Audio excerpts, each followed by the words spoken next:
오늘 들려드릴 이야기는요. 손주를 살리려다 며느리를 죄인으로 만들어버린 한 시어머니와 그 집 대문 앞에 쓰러져 들어온 떠돌이 총각이 남긴 작은 편지 2장에 대한 이야기입니다. 들으시다 보면 우리 집 어디 구석하고 좀 닮았는데 싶은 대목이 한 번쯤은 스칠지도 몰라요. 그럴 땐 그냥 마음만 조용히 한번 짚어보시고 구독과 좋아요 그리고 짧은 댓글 한 줄 남겨주시면 소연이 다음 이야기를 지어갈 때 큰 힘이 됩니다. 그럼 오늘 이야기를 천천히 풀어보겠습니다. 장막 끝자락이 아직 마르지 않았던 초여름 부엌 앞마루에 6살 남짓된 사내아이 하나가 맨발로 서 있었습니다. 두 손은 옷자락을 꼭 잡고 눈은 밤새 울어벌겋게 부어 있었습니다.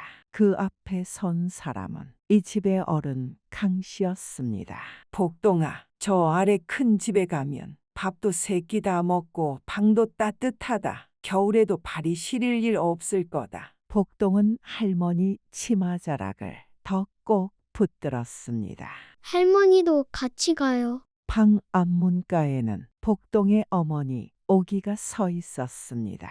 문설주를 잡은 손끝이 하얗게 질려 있었지만 한 걸음도 뛰지 못했습니다. 어머님, 제가 더 나가서 일할게요. 논에도 나가고 품팔이도 나가고 복동이는 그냥 여기 두면 안 될까요? 강 씨는 허옇게 바닥이 비치는 쌀독을 한 번 흘깃 보고는 아이 손을 천천히 떼어냈습니다. 이 집 형편에 둘이 다 붙잡고 갈 수는 없다. 살리려면 보내야 한다. 할미가 나쁜 년이 되는 수밖에. 입으론 그렇게 말했지만 손놀림은 쉽게 떨어지지 않았습니다. 복동은 마지막까지 엄마를 향해 팔을 뻗었습니다. 엄마, 그 순간 굵어진 빗방울이 기와를 때리기 시작했고 마당으로 마차 바퀴 소리가 들어왔습니다. 아이를 태운 마차는 빗속을 헤치며 천천히 대문을 나섰고 마당 끝을 돌아 사라지는 작은 손은 결국 누구의 손에도 닿지 못했습니다.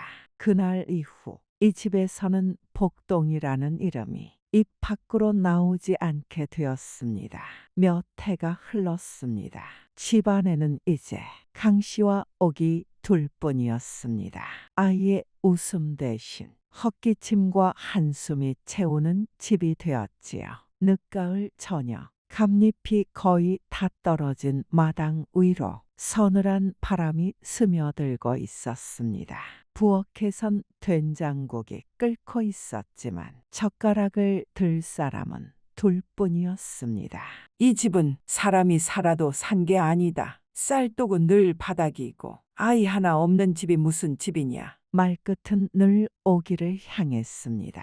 그날 일만 달랐어도 지금 이 꼴은 아니었을 텐데. 짧은 한마디였지만 오기 가슴엔 돌처럼 내려앉는 말이었습니다. 오기는 바느질하던 손을 잠깐 멈추었을 뿐 항변 한마디 하지 않았습니다. 죄를 뒤집어 쓴 사람은 종종 그 죄까지 자기 몫이라 믿고 사니 말이 줄어드는 법이지요. 그때였습니다. 대문 쪽에서 쿵 하는 둔탁한 소리가 들렸습니다. 오기는 바늘을 내려놓고 마루로 나갔습니다. 젖은 바람이 문틈으로 밀려 들어왔고 대문을 여니 문턱 아래 처마 밑에 젊은 사내 하나가 쓰러져 있었습니다. 도포는 흙과 빗물에 젖어 몸에 들러붙고 상투는 풀어져 이마 위로 흘러내려 있었습니다. 숨은 가늘게 이어지고 있었지요. 어머나, 안쪽에서 강 씨의 목소리가 소리를 질렀습니다. 누가 왔느냐? 젊은 총각이 하나 문 앞에서 쓰러져 있습니다. 모르는 놈이면 문 닫아라. 요즘 세상에 아무나 들였다간 도둑이 되는 수 있다. 오기는 쓰러진 사내에 떨리는 손끝을 보았습니다. 젖은 흙을 더듬던 손이 이제는 힘도 빠진 채 늘어져 있었습니다. 외양간 한켠에라도 눕혀두고 밤만 넘기면 어떻겠습니까? 이대로 두면 정말 죽을지도 모릅니다. 잠시 안에서 별 말이 없었습니다. 그러다 문이 달칵 닫히는 소리가 났습니다. 허락도 거절도 아닌 소리. 오기는 그걸 허락으로 받아들였습니다. 그날 밤 젖은 집더미 위에 누운 사내에게 마른 이불 한 채가 덮였습니다. 다음 날 외양간 천장 틈새로 볕이 얇게 스며들 때 사내가 천천히 눈을 떴습니다. 여기가 몸을 일으키려다 어지럼증에 다시 고꾸라질 뻔했습니다. 조심하세요. 며칠은 누워 계셔야 합니다. 쟁반 위엔 미지근한 쌀죽 한 그릇과 김치 몇 조각이 올려져 있었습니다. 윤복은 낯선 집의 공기를 천천히 들이마시며 두 손으로 그릇을 받쳐 들었습니다. 많이 폐를 끼친 모양입니다.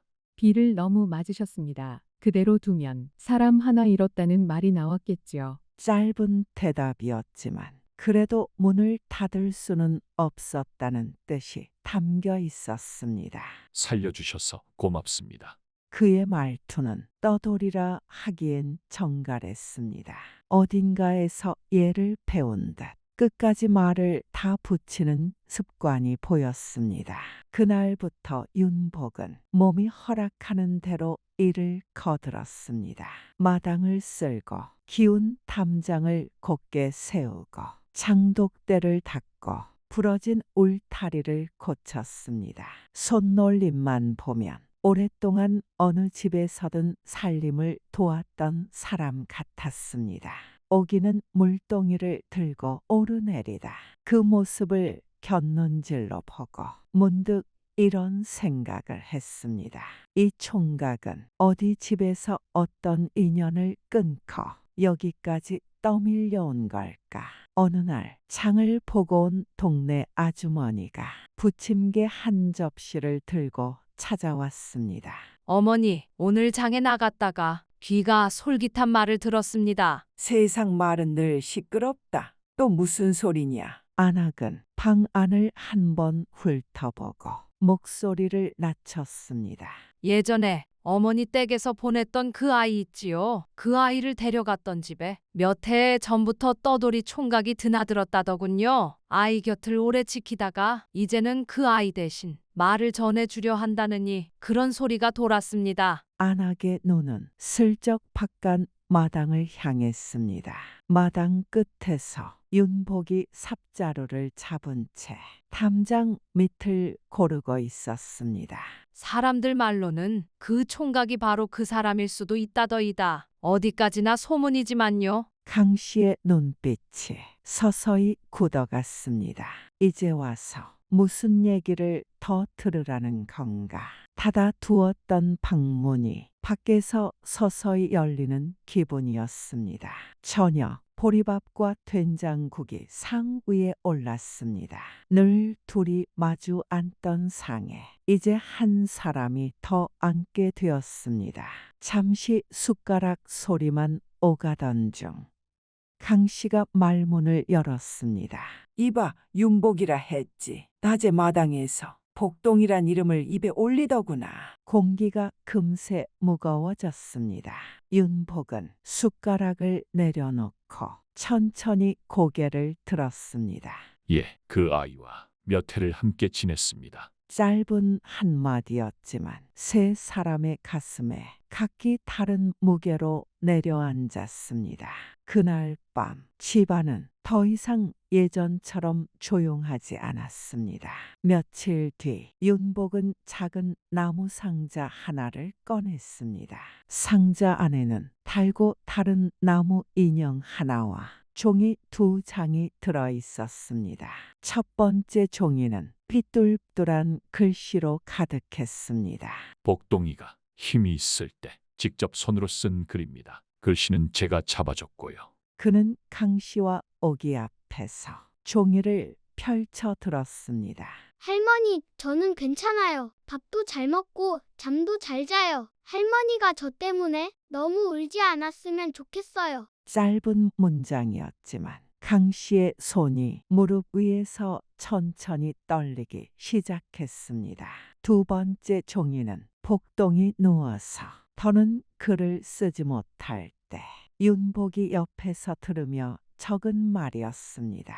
이건 저더러 꼭 전해달라고 한 말입니다. 엄마도 미워하지 마세요. 엄마는 저를 버린 게 아니라 살리려고 보낸 거니까요. 나중에 집에 갈 수 있으면 할머니랑 엄마랑 같이 밥 먹었으면 좋겠어요. 세 사람이 같이 마루에 앉아서요. 읽는 동안 방 안은 숨소리 하나 내기 어려울 만큼 고요했습니다.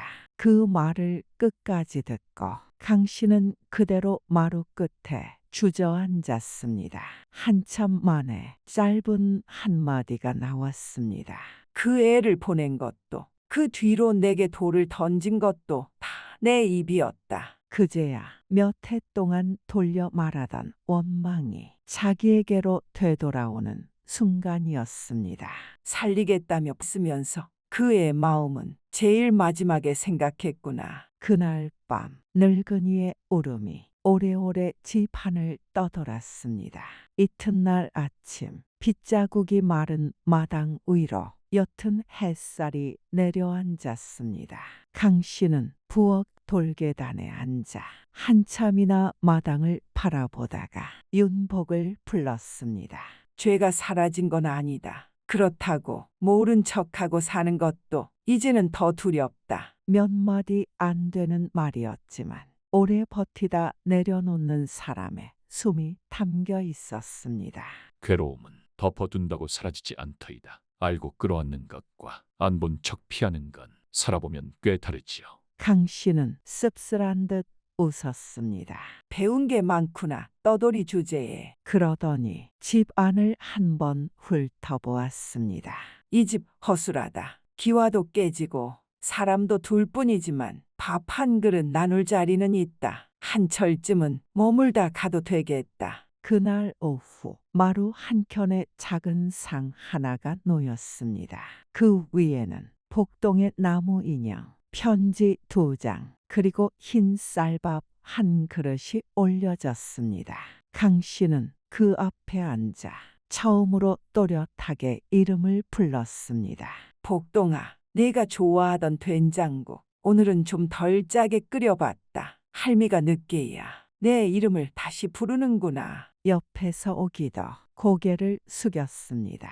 복동아, 엄마가 이제야 조금 숨을 쉬겠다. 너를 살리려 보냈다고 내 마음만 달래던 말들이 다 옳았던 건 아닐 거다. 그래도 엄마가 널 많이 사랑했다는 것만은 한 번도 변한 적이 없다. 마당 끝에서 지켜보던 윤복의 눈에도 조용한 물기가 맺혔습니다.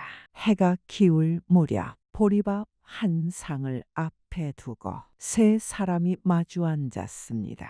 그래, 오늘부터라도 우리가 셋이 이 마루에 앉아 밥을 먹자. 짧은 한마디였지만 이 집이 오래 붙들고 있단 그날에서 비로소 한 걸음 떨어져 나온 말이었습니다. 창밖으로는 첫눈이 조용히 내려 기와 지붕과 작은 상 위를 부드럽게 덮어가고 있었습니다. 오늘 이야기를 끝까지 같이 걸어와 주셔서 고맙습니다. 어떤 집은 세월이 아무리 흘러도 딱 하루 그날에 멈춰 있는 경우가 있습니다. 그날 내린 결정, 그날 던진 말, 그날 하지 못한 사과 때문에 집안 공기가 매일 그날을 되풀이하기도 하지요.